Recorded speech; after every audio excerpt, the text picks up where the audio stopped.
pour avoir des votants, ça je dis encore une fois, on sera toujours dans ce cas de figure-là. Quelles que soient les élections, les populations vont sanctionner. Nous, on a élu le président, on l'a réélu pour qu'il nous avait promis la restauration des valeurs. Et ça, tel n'est pas le cas. Ce qu'on constate dans ce pays-là, tu es proche du président, tu fais des scandales, tu piques nos milliards, il te met à côté de lui, il te protège. Tu attends les élections pour pouvoir venir changer la donne. Je dis encore une fois, dans ce pays-là, il faut qu'on fasse cette restauration des valeurs. Tant qu'on ne l'a pas, Abdoulaye Diouf Sarr a perdu. Ce n'est pas Abdoulaye Diouf Sarr.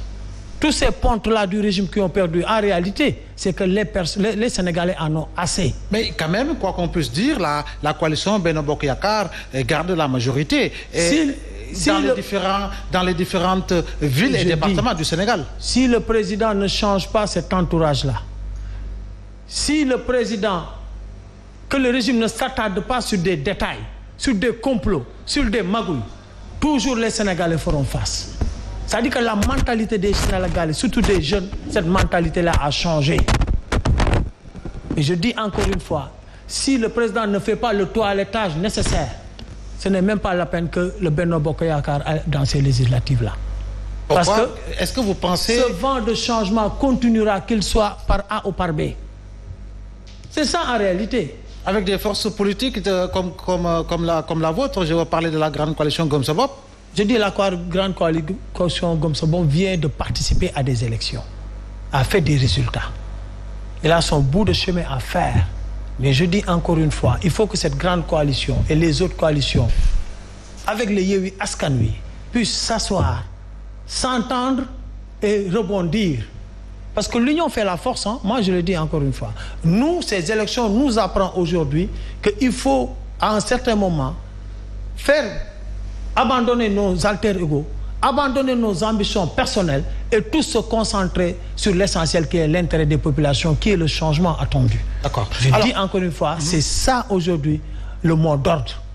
Le mot d'ordre, c'est que tout le monde autour d'une grande ensemble, si c'est le Yewwi Askan Wi, tant mieux. Si c'est le Gëm Sa Bopp, tant mieux. Mais que tout le monde se retrouve autour de l'essentiel, si on aime ce pays-là.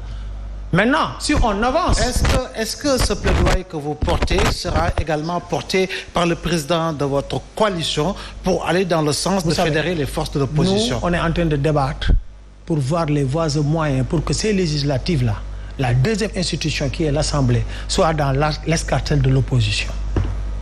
Et pour ce faire, je dis, ce que le président va décider, c'est le président. Moi, on débat en tant que Gueye l'original avec son mouvement dans la coalition qui souhaite que demain, les résultats qu'on a aujourd'hui soient beaucoup plus meilleurs. Maintenant, cette dispersion ou cet éclatement des forces, ce n'est pas une bonne chose. Je dis encore, toutes ces coalitions, ce n'est pas seulement la coalition Gëm Sa Bopp. Yewwi a fait des résultats dans Dakar et dans quelques localités. On a 46 départements. Et les 32 départements, provisoirement, sont gagnés par le Benno Bokk Yakaar. Donc attention, le travail est encore là. Et on part à des législatives. Si aujourd'hui l'unité et la cohésion qu'il y a actuellement dans le Yewwi n'est pas conservée, ça veut dire que tout le travail qui a été fait va se désagréger. Il n'y a pas à chercher de médicaments. Aujourd'hui, la cohésion et l'unité qu'il y a dans le Yewwi doit être renforcée par les autres coalitions.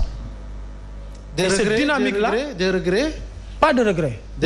Nous, personnellement, parce que c'est notre première participation. Et aujourd'hui, quoi qu'on dise, on a quand même gagné quelques mairies. Quoi qu'on dise aussi, dans certaines localités, le Gëm Sa Bopp, saf na fa sap. Là où je viens, au Parcelles Assainies, le Gëm Sa Bopp, saf na fa sap. Vous êtes arrivé combien au Parcelles? Quatrième. À part Yewwi Askan Wi, le Benno Bokk Yakaar, et après avec aussi, parce que quoi qu'on dise aussi, avec est une grande coalition, sans compter les autres entrants là-dedans. Ouais, aujourd'hui, en 5 mois, on est sorti du Benno Bokk Yakaar, on s'est affirmé, on s'est confirmé, et aujourd'hui, avec les résultats, malgré les effritements de ces coalitions ou de ces listes parallèles parrainées par le président, aujourd'hui, on a devancé aussi bien le Parti socialiste, le Wallu, le Bokk Gis Gis, etc., etc. Donc, on a du mérite. Et ça, nous saluons quand même la population des Parcelles. En 5 mois, on est aujourd'hui à 2000 votants. Donc c'est très bien. Alors c'est Gueye l'original, en face de vous, ce n'est pas quand même Diakhaté le faux, quoi qu'on puisse dire. Alors Moussa, on le sait pertinemment, pour revenir justement sur les résultats provisoires, j'en ai parlé en temps de mon propos. Monsieur le maire sortant de Thiès, Talla Sylla, a eu à féliciter le jeune docteur Babacar Diop, en tout cas qui est désigné vainqueur par certains. Alors aujourd'hui, la majorité conteste justement l'élection de la victoire de monsieur Babacar Diop. Est-ce que ça pourrait ne pas créer véritablement des frictions, en tout cas qui pourraient conduire à quelques événements, en tout cas par rapport à ces tendances? Oui, mais vous me permettez d'approfondir un peu la pensée de Gueye l'original. Le défi qui devrait être le nôtre aujourd'hui pour les coalitions vers les législatives, c'est de proposer aux Sénégalais quelle assemblée voulons-nous avoir. Un programme sur ça. Nous tous, nous fustigeons notre assemblée. Nous fustigeons la manière de choisir nos députés. N'est-il pas grand temps qu'on arrête de fustiger et de proposer?